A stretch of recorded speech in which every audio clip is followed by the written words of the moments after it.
ایک شخص سنسان جھاڑیوں کے درمیان سے گزر رہا تھا کہ اس نے اچانک ایک پھنسا ہوا سانپ دیکھا۔ سانپ نے اس آدمی سے بھرپور مدد کی اپیل کی۔ اس آدمی نے لکڑی کی مدد سے سانپ کو باہر نکالا۔ سانپ نے باہر آتے ہی اس آدمی سے کہا، میں تو تمہیں ضرور ڈسوں گا۔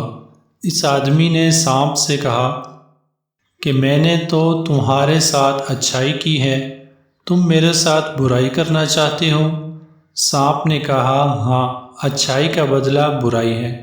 اس آدمی نے کہا، چلو کسی سے فیصلہ کرا لیتے ہیں۔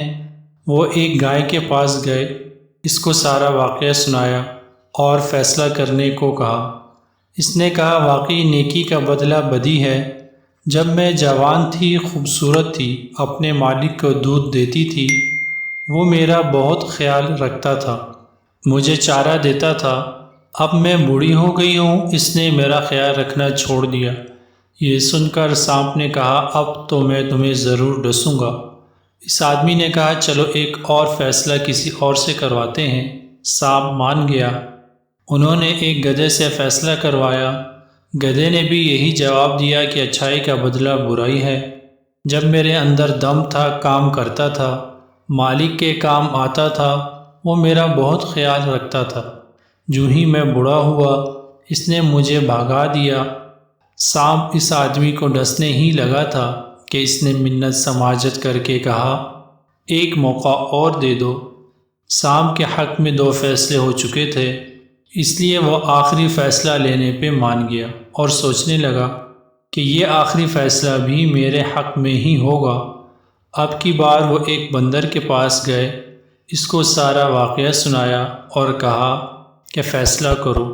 بندر نے کہا، مجھے ان جھاڑیوں کے پاس لے چلو اور سانپ کو میرے سامنے ان جھاڑیوں میں پھینکو اور پھر باہر نکالو، اس کے بعد میں فیصلہ کروں گا۔ وہ تینوں ان جھاڑیوں کے پاس چلے گئے۔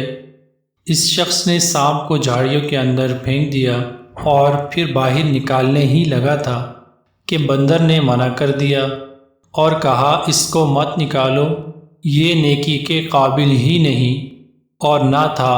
آپ جانتے ہیں وہ بندر ہم سے زیادہ عقل مند کیوں تھا؟ کیونکہ ہم کو بار بار ایک ہی طرح کے سانپ مختلف ناموں اور طریقوں سے ڈستے ہیں، لیکن ہم کو خیال ہی نہیں آتا کہ یہ سانپ ہے، ان کے ساتھ نیکی اور ہمدردی کرنا خود کو مشکل میں ڈالنے کے برابر ہے۔ اس لیے بھائیو، آپ بھی خیال کرو، کہیں آپ کے ارد گرد بھی اس طرح کے انسان نما سانپ تو نہیں؟ اگر ہیں تو ان سے بچیے اور اپنا تحفظ کیجیے۔ اللہ تعالی ہم سب کا حامی اور ناصر ہو، آمین۔ اور نیچے کمنٹ میں ضرور بتائیے کہ آپ کے ساتھ کبھی ایسا سانپ نما معاملہ ہوا ہے؟ کیا آپ کو کسی نے ڈسا ہے اب تک؟